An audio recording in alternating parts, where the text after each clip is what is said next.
It's my distinct pleasure to introduce Richard Thieme. Richard's been giving talks here at DEF CON for 19 years. That's absolutely incredible. I don't want to embarrass him and tell him what I was doing 19 years ago.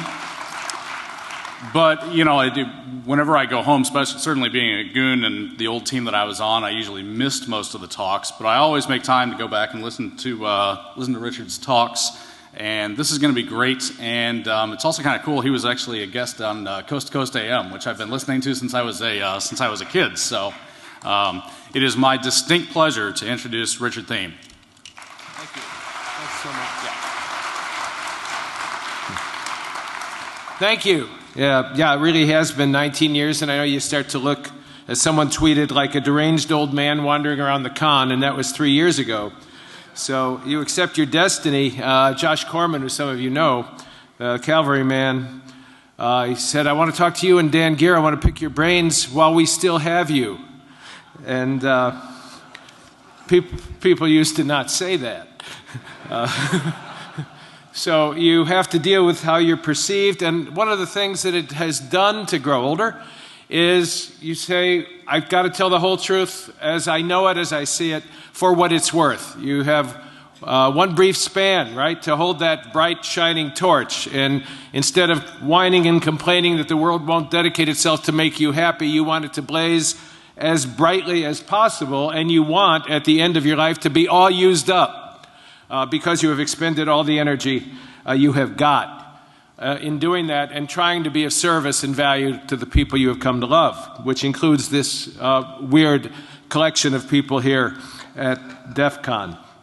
So, let's get going. The only way to tell the truth is through fiction. Where did that come from? Let's see if we can get this to work. Nope. Keeps doing the same thing. There we go. All right, it is no wonder how complicated things get, what with one thing leading to another, said E.B. White, and he wasn't kidding.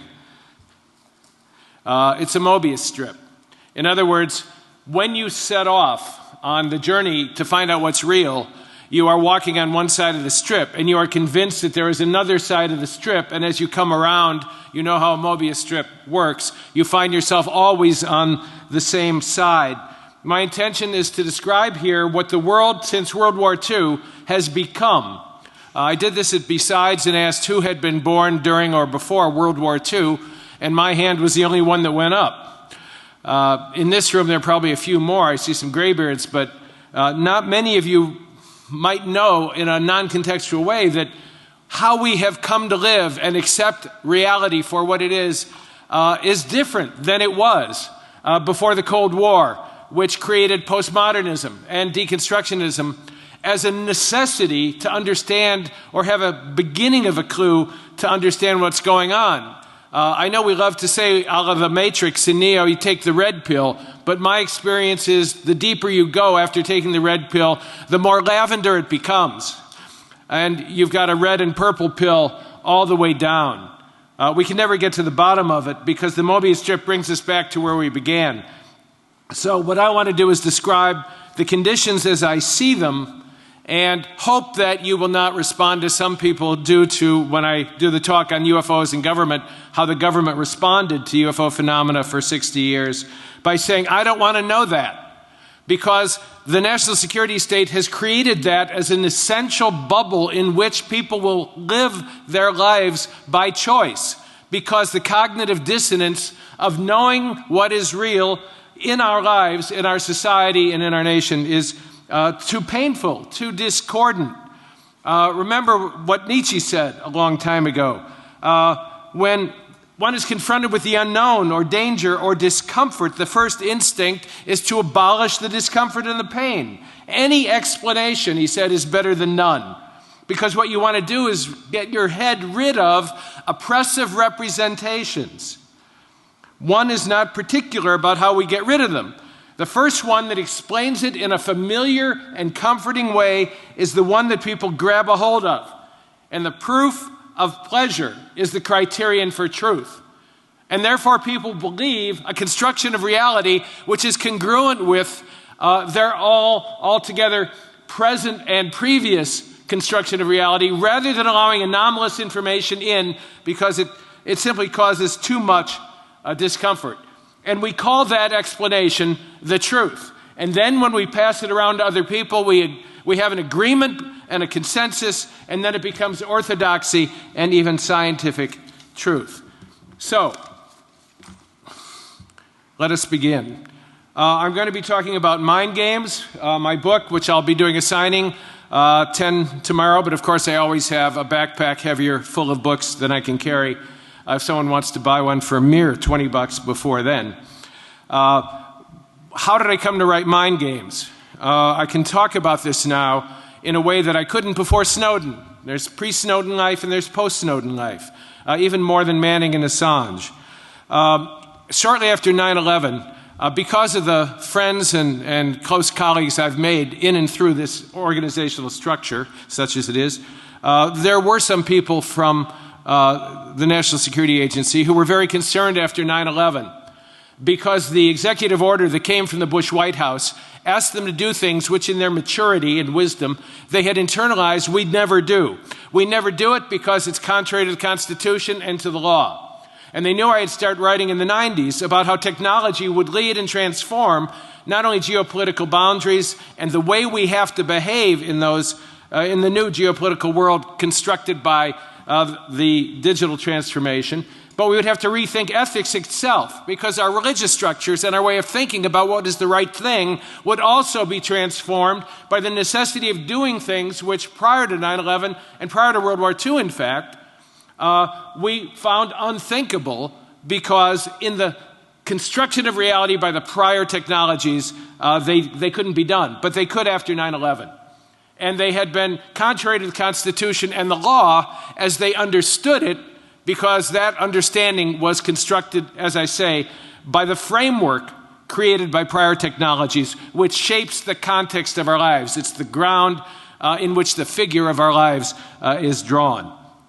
So, I began working with some people there ad hoc, off-site, for about a decade on how to reframe ethical issues or considerations in light of the brave new world that those executive orders created. And make no mistake, they came from Bush originally because they had to, but Obama is more Bush than Bush on all of those issues, as well as on privacy leaks and punishing whistleblowers, and most of you know that. So it's not a partisan issue, it's what you do when you have the power to do it. And they were concerned with how to inflect the conversation inside the agency, if it was at all possible, in a direction that took into account what was now happening as a result of the new instructions. So I worked with them on those issues. We reflected on it. I want to say for the record, nothing classified was ever shared in those discussions. I know nothing classified. No one ever said anything that was classified, and if they did, there is no way I would know it was classified, so I get to stay in America and live my life happily, and I do not have to kowtow to my Russian feeders who over a lifetime know how to give the food, take the food away, and ultimately assimilate you into the long-term plan they have for you. So the conversations were about sensitive issues, and at one point in them, a deputy director of the agency said, "You know, you can't ever discuss what we talk about with you." And then he said, "Well, unless you start writing fiction. Fiction is the only way you can tell the truth." And that rang such a bell for me because, as I found in Tim Melley's wonderful book, The Covert Sphere, here was an academic in Ohio who wrote a whole book on exactly that same theme, because post-World War II, fiction has become the only way we can tell the truth, and that is true for people inside the community as well. So I began writing stories. I've published about 35, and this year I will soon finish a novel called Foam, and 20 or 19 stories were collected in mind games. Now, you can't read that. I do that once in a while to show you why the Challenger went down. They couldn't read the slide about the O-ring because there was so much dense information in small print on the slide that its importance was lost in the sheer density of it. Well, this, believe it or not, is a tweet. Now, I know a tweet is only 144 characters. I'm not as stupid as I look. But the top is the tweet, and it said, "Compare this," and what he did is list many things that Snowden had outed using proprietary information, and he said, compare it with this. And what it's, well, that didn't work.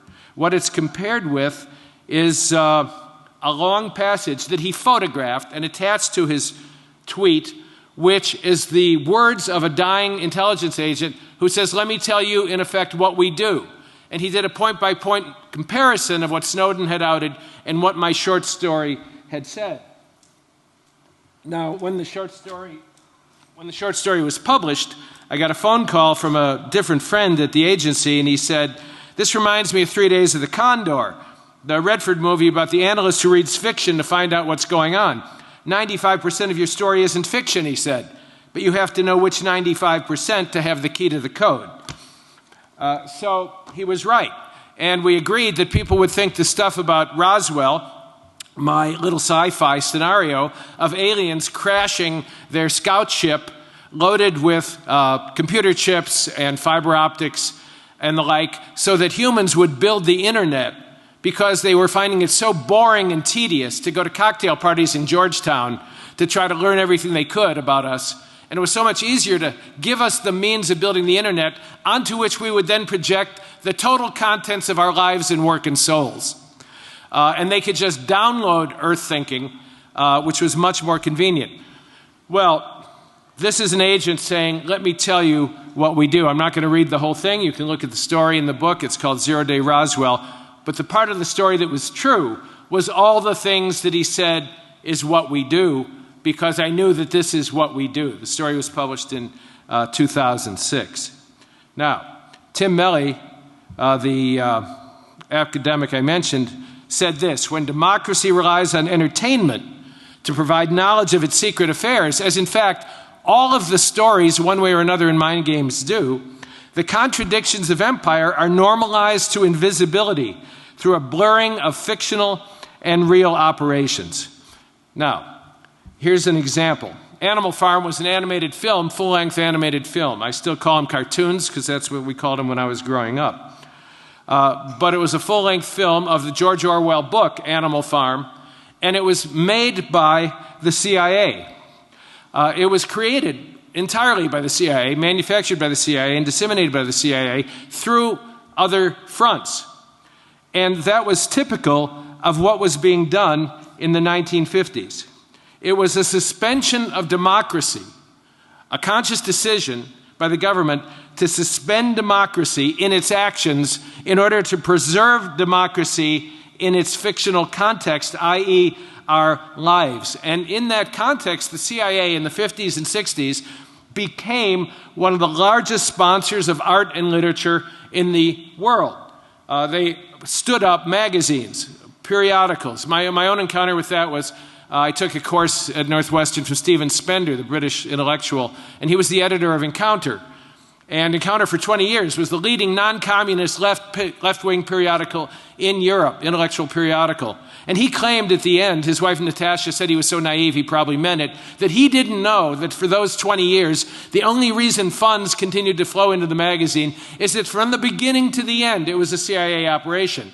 And there were 20 other major periodicals in the world and many other minor periodicals, as well as using the periodicals in the media of the world or making movies. The CIA published, not under its own imprint, but through regular publishers, things are not what they seem, over 1,000 books.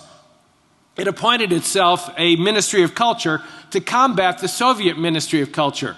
And the way George Kennan put it is George Kennan was one of the formulators of our foreign policy under Eisenhower, and he said we need to act after the 1947 National Security Act in such a way that the U.S. can publicly disclaim any responsibility for the covert actions we do, because Eisenhower realized early on, you can read a book called Total Cold War, 600 pages about that, Eisenhower realized that in the absence of a nuclear exchange, which sane men and women would not have, the only way to win and fight the Cold War was through words, icons, glyphs, symbols, through propaganda, through disinformation.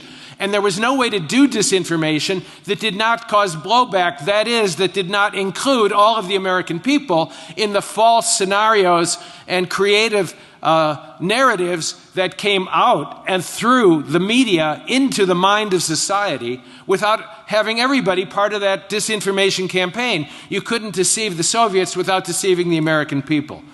And so the American people themselves became subject to the propaganda campaign that we instituted in order to fight the Cold War. I mentioned Kennan. He was the formulator of that policy. There's also the brothers, John Foster Dulles and Allen Dulles, John Foster at State, Allen at CIA, who worked in tandem to create the kind of world they did. And their first adventure was to overthrow Mossadegh in Iran at the behest of the British, who were afraid their oil interests were going to be nationalized by a duly elected, democratically elected head of government. And then we did Arbenz in Guatemala. And to do Arbenz, Eisenhower called on Eddie Bernays, the father of spin, to do it properly. And the whole religious system in Guatemala was used. Priests were stood up and fed the kinds of lies that they had to promulgate from the parish to the faithful who believed them about false things about Arbenz, so they would fear him and support the overthrow, again, of a democratically elected government. So the Cold War became a war fought through symbols, words, propaganda, and still we have a military presence one way or another in about 150 countries. So we are still creating the same kind of fictions that we began to do then. As I say, it began under Eisenhower. Kennan sponsored it, and I'm going to give you an example. Kennan said, "They have fought us with unreality, with irrationalism. Can we combat this unreality successfully with rationalism and with truth?" And the answer was no. They lie, we have to lie, and that became the method of exchange, the shaping of the mind of society, not only in the globe, but in our country as well.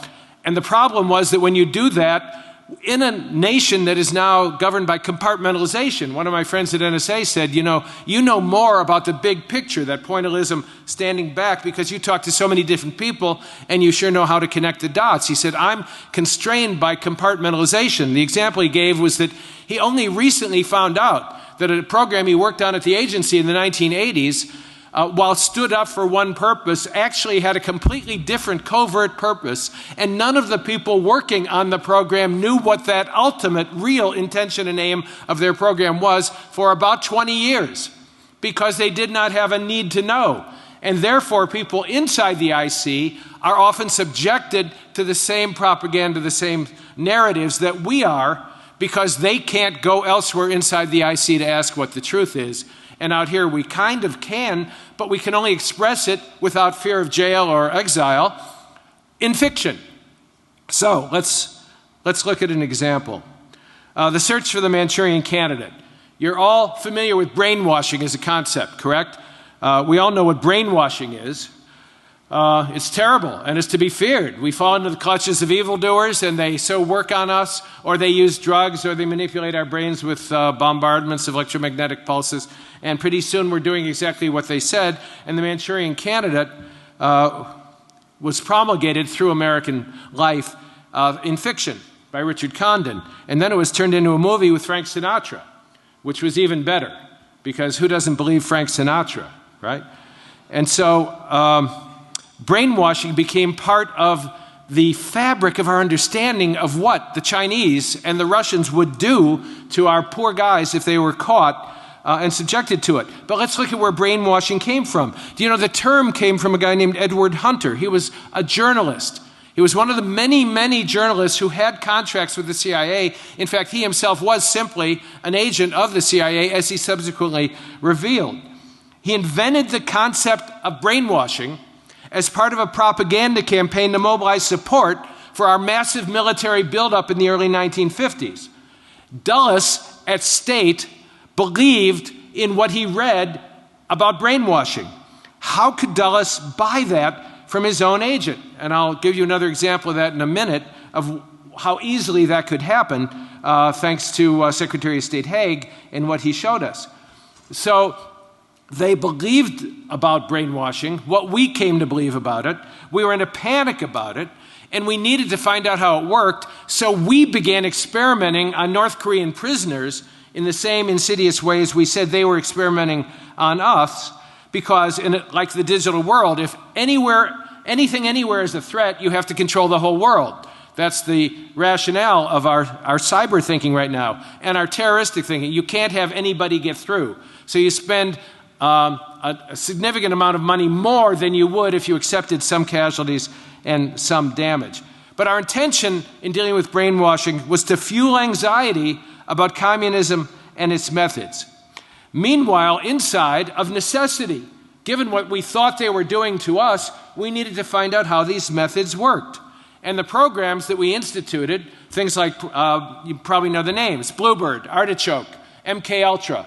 We only know about those programs because when the director of CIA ordered all references to them destroyed, kind of like Indiana Jones in the warehouse, he forgot one box. There was one box of 50,000 financial documents, which enabled us to connect the dots on what we were doing and what these programs were about. And that's the only reason we know about it. You see, when I asked the lead historian at NSA, what can you and I discuss historically, with the assumption that by using the same words, we actually mean the same events, he laughed and he said anything up until World War II. He wasn't kidding. It was kind of a joke, but he was saying that when this world, OSS morphing into CIA in the late 40s, when this world really got underway, the world in which we live, it was like listening to a symphony in a hall with a lot of dead spaces. There are a lot of lacunae because of genuinely maintained secrecy, and it's hard to connect a dot to a non-dot and come up with a coherent schema. Well, Artichoke and MK Ultra, these were horrific. We had a guy in Cameron, he was the head of the American Psychiatric Association and the Canadian. We did it in Canada, in Montreal, so we would have plausible deniability, which is what smart Eisenhower insisted he have throughout his 8 years of tenure as president. Do what you must, but keep my fingerprints off it. Now the things that Cameron did were horrific. He wiped people's minds as much as humanly possible and then tried to reprogram and repattern them. It never worked. Why did it never work? Because the Russians and the Chinese did not have any exotic techniques. When they turned people against us, it was through their time-honored techniques of brutality and interrogation, used consistently with the cultures, Chinese and Russian, and the way they did things always. There was nothing arcane or secret or particularly spooky about it. But these movies and these books, The Manchurian Candidate, put that into our brains as a reality. So the fiction created even more of a fiction, and the search for what did not exist led to our establishment of KUBARK, the Counterintelligence Interrogation Manual, which simulated brainwashing we anticipated would be done to us and subjected our people to it to prepare them for what we thought they would do to us when we were captured. But in fact, that manual turned into our positive, our offensive manual for interrogation, and the SEER program. The Unit is a TV program, and the episode 8 says the team participates in SEER, Survival, Evasion, Resistance, Escape, a training drill, and they're treated as prisoners of war. The drill pushes them to their mental and physical limits when the doctor who runs SEER places their lives in danger. So people watched that program on television and believed it because fiction promulgated the lie at a higher level of reinforcement. And it wasn't that successful a series, but it nevertheless seeped into the mind of society. And then, after 9/11, when we were going to interrogate prisoners and torture them, and I don't mean waterboarding, which is the go-to poster boy for tepid torture. I'm talking about oops deaths, as an interrogator described it to me, where you're just working a little too hard and you say, oops, he's gone. And then you called in a doctor to falsify the death certificate and say that he died of natural causes.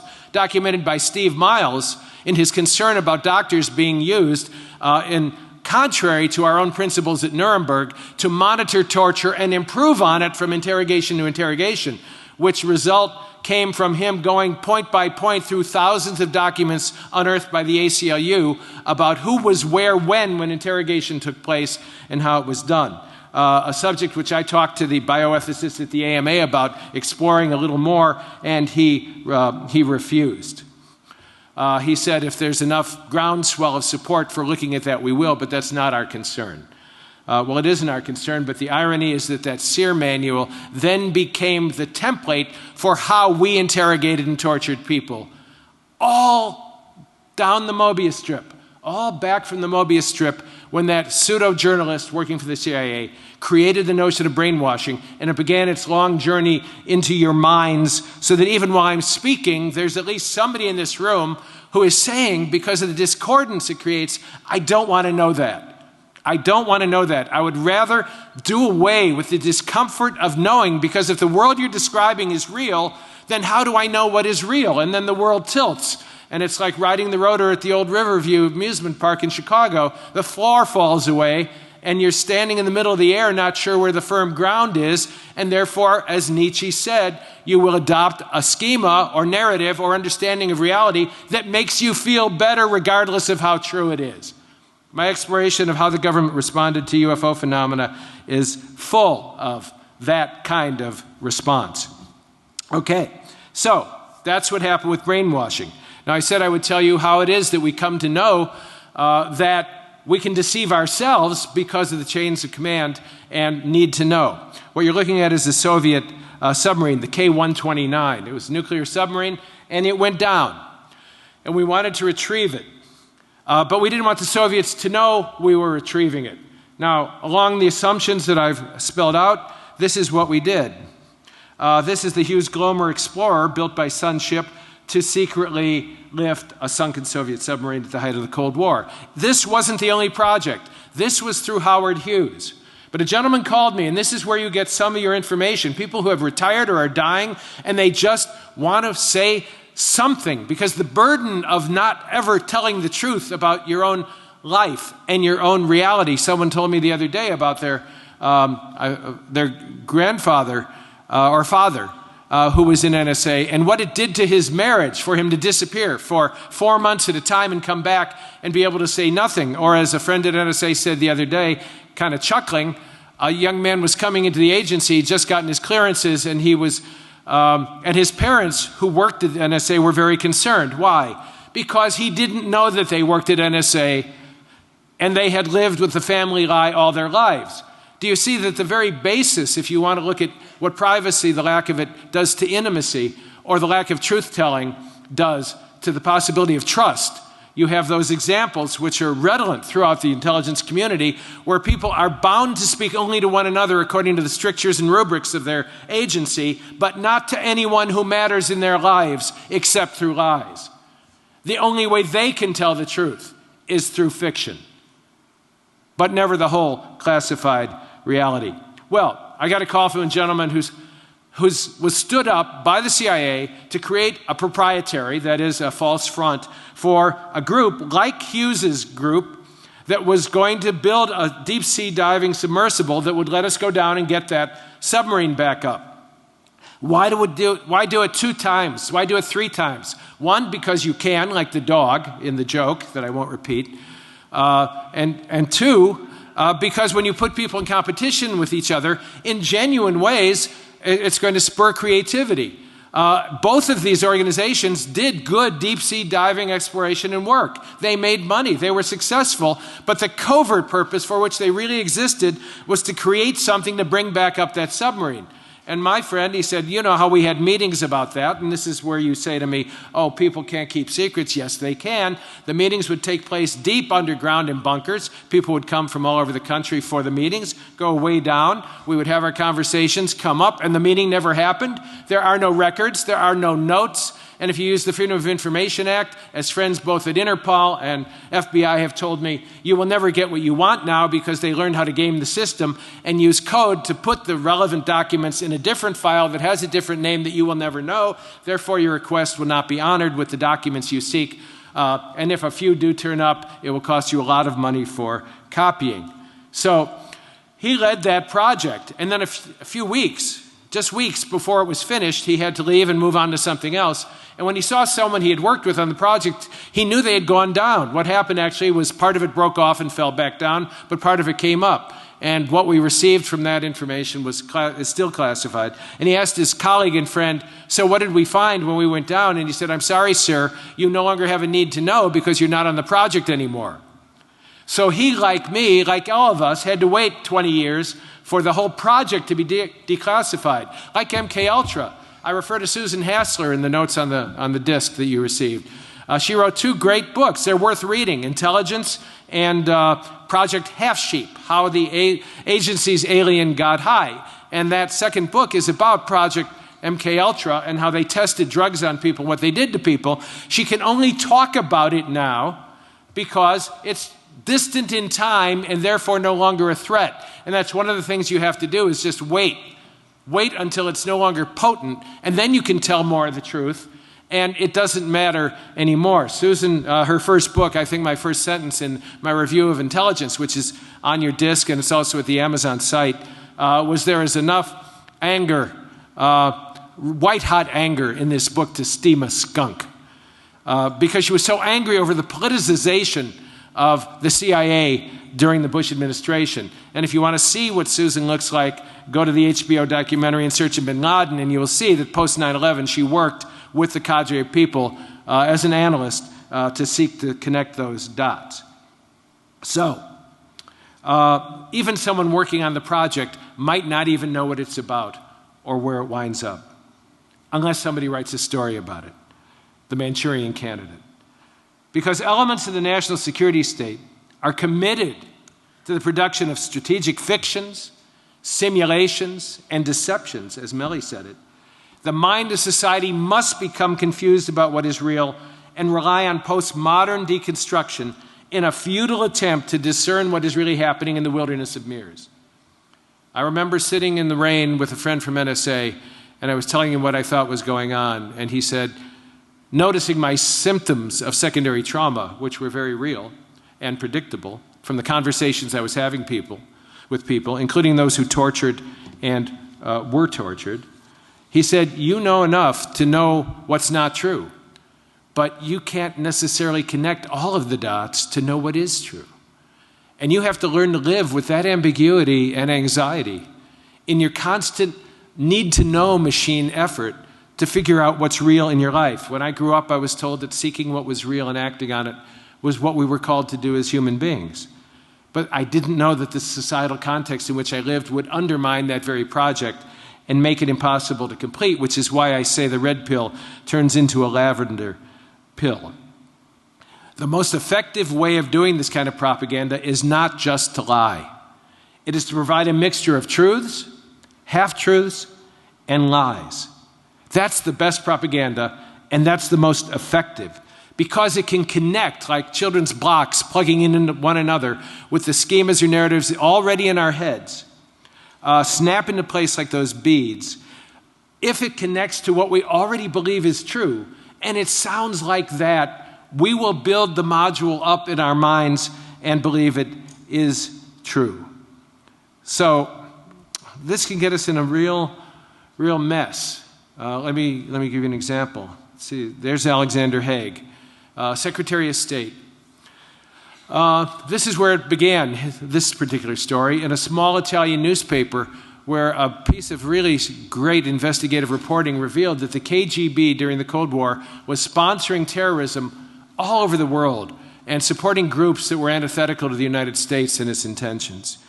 That small story caught the attention of an author and a journalist who wrote a piece about it for the New York Times and also wrote a book about it. And that came to the attention of Alexander Haig, who was Secretary of State. And he became very, very alarmed, and he held a press conference in which he demanded that the CIA explore this revelation in order to counter the nefarious and insidious work of the KGB in this way. William Casey, I believe it was, director of the CIA, said, we'll get right on it. And then 6 months later, the result came back. We've explored that, and you don't have to worry about that particular thing. Why? Because the story in the Italian newspaper was a CIA plant in the first place. In other words, it was just propaganda to smear the Soviets, but it was picked up by our own journalists who didn't know any better and couldn't, turned into a book which went to the Secretary of State, and then it became an alarming consideration, and the CIA could not tell him the truth. Well, finding out what's true is not easy. You know the story of the gnome in the woods. A man went into the woods to find the gold, and he got a hold of a gnome, which according to folklore has to tell the truth. And he said, which is the tree under which the gold is buried? And the gnome had to point it out. And he said, I'm going to go get a shovel. He tied his scarf around the tree. He said, you have to promise not to remove the scarf. And the gnome, as a gnome had to, promised he would not. And he went and got the shovel, and he came back, and the gnome had kept his promise. He had not removed the scarf, but he had tied a scarf around every tree in the forest. This is what it becomes like to find the gold of the truth. In the book that I talked about last year, UFOs in Government, a Historical Inquiry, it's in over 50 university libraries now. It's at Yale, it's at the University of Chicago, it's the University of Basel in Switzerland. Why? Because it is bulletproof. Because we only use documents which over half a century our team of 9 unearthed and took 5 years to create a seamless historical narrative to show how the government responded to the phenomena in light of national security concerns. But even though we promulgate that information, it will be forgotten as soon as we said it.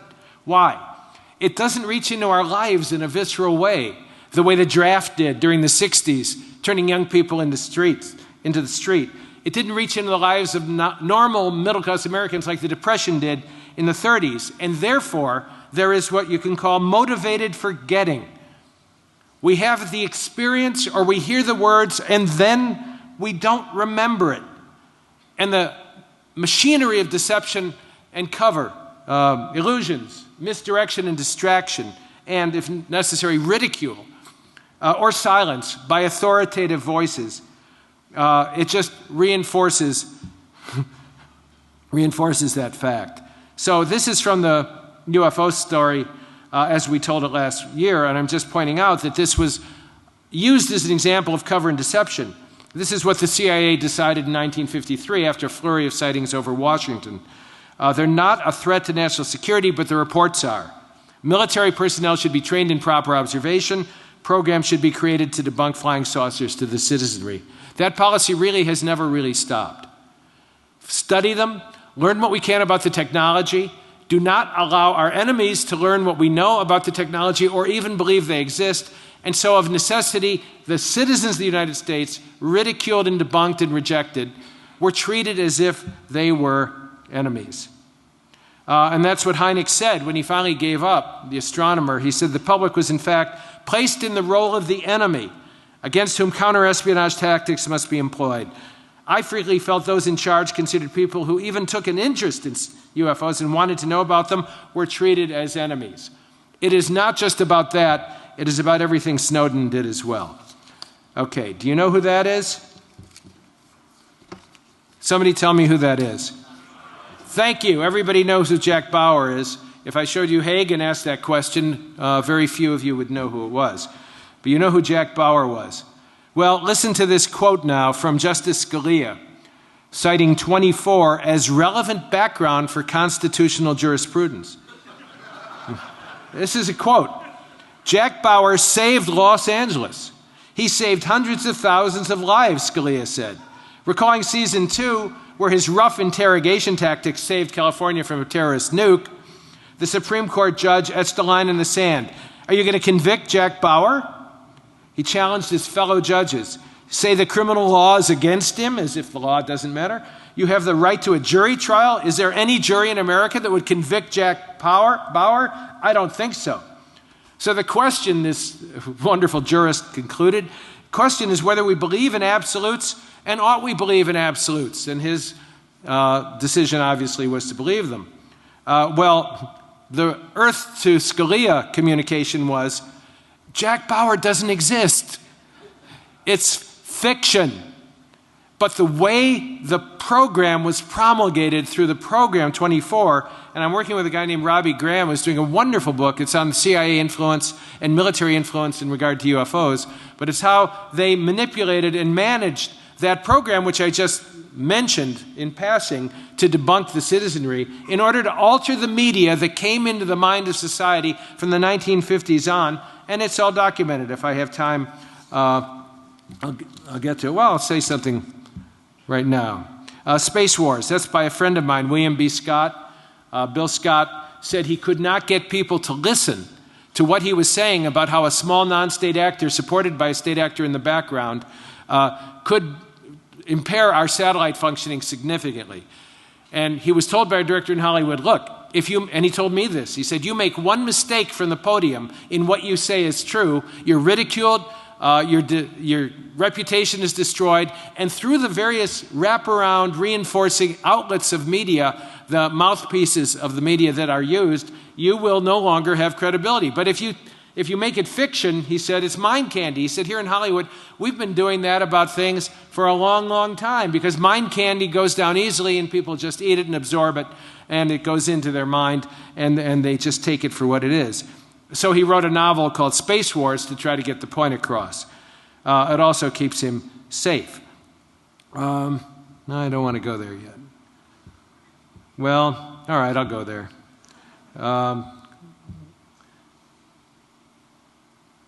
Okay, you know who that is, right? More of you would recognize Dustin Hoffman probably playing Carl Bernstein, but that's Carl Bernstein. I want you to look at the face, look at the posture. This is what it looks like to be a lean and hungry reporter who wants to do investigative reporting, okay? Flash forward to when he came to Milwaukee to talk about his new book. I think it was about Hillary, his biography. And I asked him about the article he wrote for Rolling Stone in 1978. It was about 20,000 words, and he documented all of the journalists, all of the media, Paley at CBS, Time Life, the Luces, Cronkite, how back at the UFO thing, they wanted to use Arthur Godfrey and then use Cronkite to do a false program on UFO phenomena in order to debunk it. And I said, you showed how the CIA and the journalists and the media were just lockstep from the 50s and 60s on. What do you say to that now? And he said, to my astonishment, oh, the boys at CIA don't have time for that now. Okay, so this is lean and hungry. This is what he looked like when he said that. I just want to say that 400 pounds later, there's a significant suggestion that you have become assimilated by the very powers against which you so hungrily pursued the truth at one time. We'll go back to that for the moment. So, what did we do with UFOs and TV? There was a comic strip called Steve Canyon, and it was turned into a TV program. And it had a serious single episode about UFOs in which Canyon reflected on, I've got to get out there and find out what's happening. And the Air Force took the script and rewrote it. So instead of saying, as Canyon did in the first script, the person making this report is a solid, clear-headed citizen, instead they changed it so that he responded with skepticism and said, this isn't even worth investigating. And it got that point across. You don't have to take my word for it. Charles Lewis just wrote a book called 935 Lies, and he talked about his experience in journalism working at CBS on 60 Minutes with Don Hewitt, and how any time they had tried to prepare a significant investigative piece about someone who was thick with Don Hewitt or the other executives at CBS, they were told not to touch it. That anyone with significant money, influence, or power. And the same thing with ABC. He said when he worked with Roone Aldridge, he killed a tough story on tobacco because Philip Morris was in the process of engaging in a lawsuit with him at the time. And I've talked before about Gene Pope at National Enquirer, who in 1952 was doing psychological operations for the CIA and invented the National Enquirer in 53, and he didn't make money until the 60s, and money came through Frank Costello and the Mafia into his coffers to sustain it all that time it was in the red. And when he died, odd for someone running such a disreputable rag, the eulogy at his funeral was delivered by Melvin Laird, who was Secretary of State, Secretary of Defense at the time. So I'm not making this up. Let me quote from the 1991 Task Force Report on Greater CIA Openness, compiled by the CIA Director, the newly appointed Openness Task Force. It said, and I'm quoting now, this is 91, the CIA has relationships with reporters from every major wire surface, newspaper, newsweekly, and television network in the nation. They have helped us turn intelligence failure stories into intelligence success stories. It has contributed to the accuracy of countless others as we consider accuracy. He goes on to reveal that the CIA has in the past persuaded reporters to postpone, change, hold, or scrap stories that could adversely affect national security interests as we constitute it. So, let's see, it's almost time, so I'm going to bring this to a conclusion by pointing out that Mobius strip is serious. In this book, Mind Games, you've got the zero-day Roswell story. There's one called Break Memory, which describes how the masters of society moderate the media and our very understanding and work on hackers who they capture at the end. And the quote from the intelligence agent is, we're not amateurs. We do this for a living. You know, you don't want to spend your life in a corner of the Ecuadorian embassy. You don't want to be in solitary being tortured. You don't want to live in Russia without any hope of getting out. You want to take seriously what this has all turned into and what it is. I have two stories in here that are versions of each other, Northward into the Night, which reveal in one story 2 layers and the other 3 layers, which the astute reader will see the difference. I have one called More Than a Dream, about an encounter with alien civilizations. I have one called Incident at Wolf Cove, which shows you the effects of an anomalous event on a psyche of a human being. It's all in here. It's the only way I can tell the truth. And it's the only way a spy novelist named Gérard de Villiers, a Frenchman, can tell the truth. You may not know his name. I'm just going to throw out that he wrote an astonishing story about Libya and what would happen there 3 months before it happened. He did a story about Syria, a novel about Syria, and the assassination in Lebanon of Hariri. And he named all the names, and the names were accurate. And people go to him, and they read him, even though they say they don't, because it's salacious pulp fiction. But it's always accurate. And he was invited to dinner by the Minister of Defense in France. And he said, I'm honored to be having dinner with you, but why did you ask me? He said, because it's clear you and I have exactly the same sources. He's not even read here. There's only one book you can get in English translation. But there's I think I put it in the bibliography, The Spy Novelist Who Knows Too Much in New York Times. Here's the bibliography. You know what they look like. You can't read it.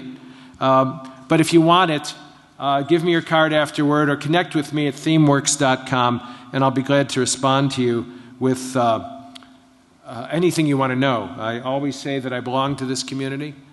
I belong to the seeking of truth. It is the true hacker ethos and the hacker heart.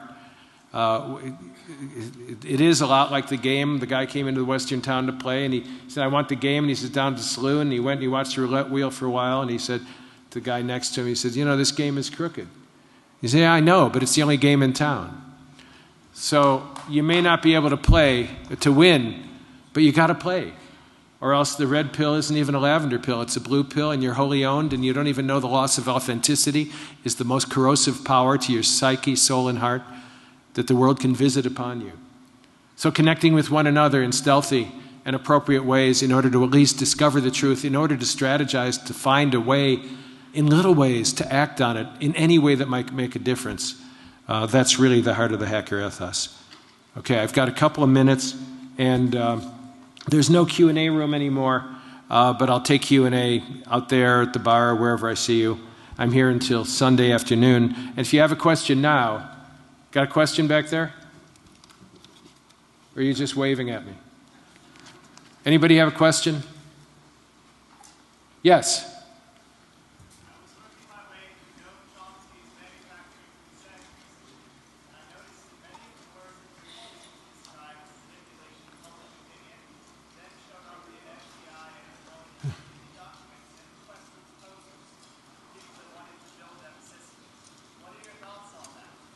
On what exactly? I mean, I know I'm familiar with the book and I'm familiar with Chomsky's work. What my thoughts on?